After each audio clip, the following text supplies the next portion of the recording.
চিলিকে ৩-০ গোলে হারিয়ে নিজেদের কাজটা আগেই সেরে রেখেছিল অনূর্ধ্ব-২০ দক্ষিণ আমেরিকা চ্যাম্পিয়নশিপের ডিফেন্ডিং চ্যাম্পিয়ন ব্রাজিল। তাদের কাছ থেকে শিরোপা ছিনিয়ে নিতে প্যারাগুয়ের বিপক্ষে আর্জেন্টিনার দরকার ছিল বড় ব্যবধানে জয়, যেটা করা তো দূরের কথা, জয় থেকেই ছিটকে পড়েন আর্জেন্টিনা।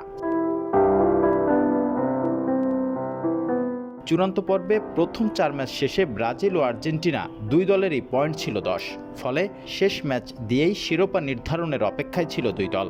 তবে গোল ব্যবধানে আর্জেন্টিনার চেয়ে এগিয়ে ছিল ব্রাজিল, অর্থাৎ শিরোপা জেতার জন্য আর্জেন্টিনার দরকার ছিল অন্তত 5-0 গোলে জয়, যা মোটামুটি অসম্ভবের কাতারেই। তাই তো আর্জেন্টিনাকে পেছনে ফেলে আবারও চ্যাম্পিয়নশিপের শিরোপা ঘরে তুলল ব্রাজিলের অনূর্ধ্ব-20 দল।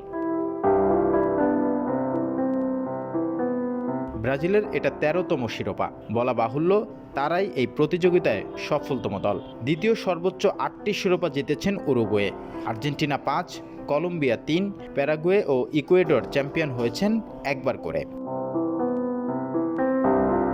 আর্জেন্টিনার হারের আগে ব্রাজিলের জয়টা ছিল দাপুটে, যদিও প্রথমার্ধে কোনো গোল পায়নি তারা। 73 মিনিটে ডেডলক ভাঙেন ডেভিড ওয়াশিংটন, 86 মিনিটে পেদ্রোর গোল, 2 মিনিট বাদে আবার গোল করেন রিকার্ডো ম্যাথিয়াস।